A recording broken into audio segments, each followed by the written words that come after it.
संपूर्ण भारत देशात लोकसभेच्या निवडणुकीचे बिगुल अगदी जोरात वाहू लागलेलं आहे.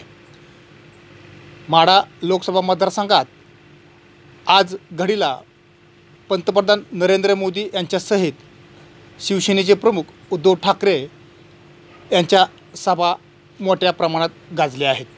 त्याच अनुषंगानं आज फलटण येथे राष्ट्रवादी शरदचंद्र पवार गटाचे नेते शरद पवार यांची सभा मोठ्या संख्येने पार पडलेली आहे. या सभेत सोलापूर जिल्ह्याचे धरणग्रस्त संघटनेचे नेते तथा शेतकरी सेनेचे नेते बर्मदेव आरकेले यांनी आज राष्ट्रवादीच्या माढा लोकसभा मतदारसंघातील धैर्यशील मोहिते पाटील यांना पाठिंबा दिलेला आहे. त्या संदर्भात ते आपणाशी सुपरफास्ट महाराष्ट्र न्यूजची बातचीत करणार आहेत. तात्या, आपलं स्वागत आहे. आज तुम्ही आपला पाठिंबा, आपल्या संघटनेचा पाठिंबा माढ्याचे लोकसभेचे उमेदवार धैर्यशील मोहिते पाटील यांना दिलेला आहे. हा पाठिंबा देण्यामागचं कारण काय तात्या? कारण काय म्हणजे शरद पवार जे आहेत आतापर्यंत पहिल्यापासून शेतकऱ्याला, मजुराला किंवा अन्याय करणाऱ्या माणसाच्या विरोधात आतापर्यंत त्यांनी हे केलेलं आहे. आणि पुन्हा हे भाजप सरकारने लोकांना फसवाफशीचा धंदा केला. शेतकऱ्याला कुठल्या मालाला भाव दिला नाही, GST लावली, खाताचं पैसे खाताला सबसिडी देण्याऐवजी GST लावली, 18% GST लावली. 1 लाख रुपये जरी एका शेतकऱ्याने खात घेतला तर त्याला 18,000 रुपये त्याला सरकारला भरावं लागतं. ते मग आता शेतकऱ्यांनी कसं जगायचं? कांद्याचा भाव वाढला की यांनी निर्यात बंदी करायची आणि सगळा माल संपून व्यापाऱ्याकडे गेला की व्यापाऱ्याकडे माल गेला की ह्यांनी भाव वाढवायचा. मग शेतकरी मेला.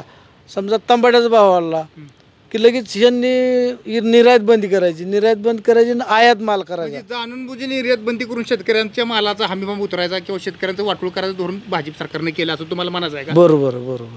त्यांचं ध्येयच त्यांचं ते आहे. शेतकरी टिकला नाही पाहिजे, मजूर टिकला नाही पाहिजे आणि त्यांना जे वाटल ती करायचं आणि संविधान संपवायसाठी, हुकुमशाही आणण्यासाठी ही त्यांचं धोरण आहे. म्हणजे संविधान धोक्यात आले म्हणायचं भाजप सरकारमुळे. भाजपने सरकारने धोक्यात आलंय.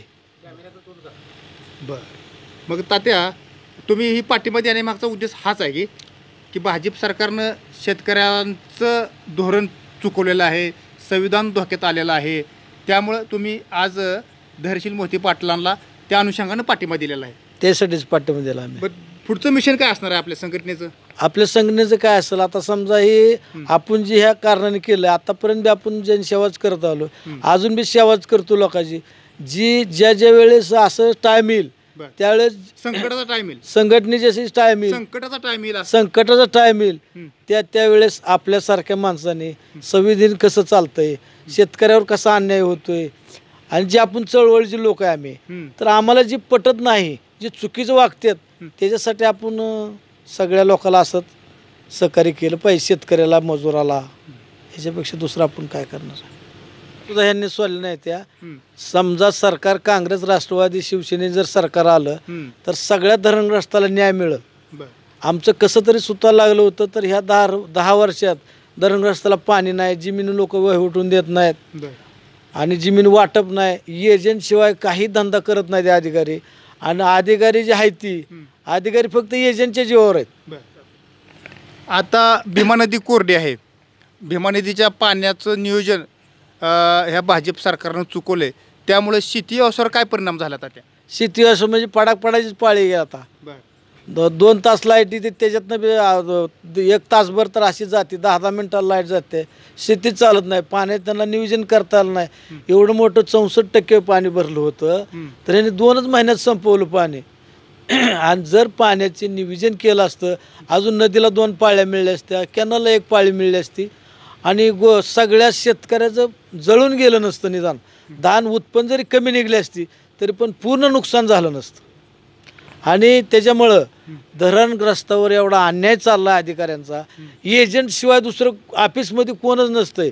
पुनर्वसन ऑफिसला आणि अप्पर साहेबाच्या ऑफिसला फक्त एजंट लोक असतात जी चळवळीच्या लोकांना सुद्धा आत येऊन देत नाही ती. ज्याला एजंटगिरी करायची त्यालाच फक्त जवळ केलं जातं. भाजपच्या सरकारच्या कालावधीत धरणग्रस्ताच्या कुठल्याच समस्या सुटल्या नाहीत.